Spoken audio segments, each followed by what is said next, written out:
నా ప్రాణానికి ప్రాణమైన తెలుగు ప్రేక్షక దేవుళ్ళందరికీ నమస్కారం. నేను చెప్పే కంటే ముందు మీరే చెప్పేసి ఉంటారు బహుశా. బాబు ఓటేయండి రా బాబు, ఓటేయండి బాబు. మీ అందరికీ నమస్కారం. ఓటు వెయ్యని వారికి మాత్రం ప్రత్యేకమైన నమస్కారం. దయచేసి లేవండి. ఒక రోజే అయింది, ఇంకొక రోజు ఉంది. దయచేసి మీరందరూ ప్రతి సంవత్సరం ప్రతిసారి ఎలక్షన్కి చెప్పిందే అదే డైలాగ్ మళ్ళీ చెప్పాల్సి వస్తుంది.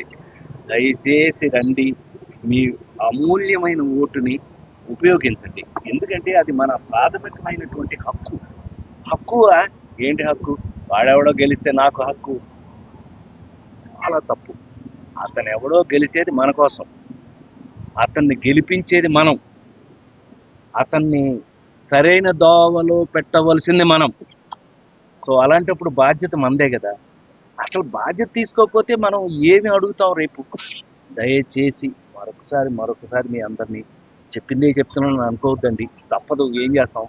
నేను 46 సంవత్సరాలుగా మీ అందరినీ నవ్విస్తున్న వాడిగా నా బాధ్యత లేదు, నా హక్కు మీ మీద. మీ అందరినీ రమ్మని ఓటు వేయమని చెప్పటం నా హక్కు మీ అందరి మీద.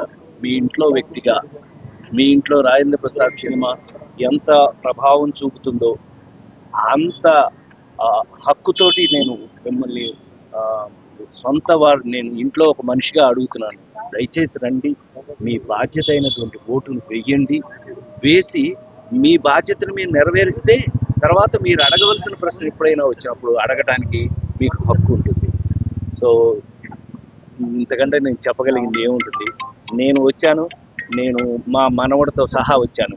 అంటే ఏంటంటే వాడికి కూడా ఇది అలవాటు చేయటం అనేది ఒక బాధ్యతగా వాడిని తీసుకొచ్చాను మనవాడిని కూడా. అందుకని మీరు కూడా దయచేసి ఎంత హుషారుగా నా సినిమాల్లో ఉన్నంత ఆనందంగా హ్యాపీగా లెగిసి రండి, ఓటు వేయండి.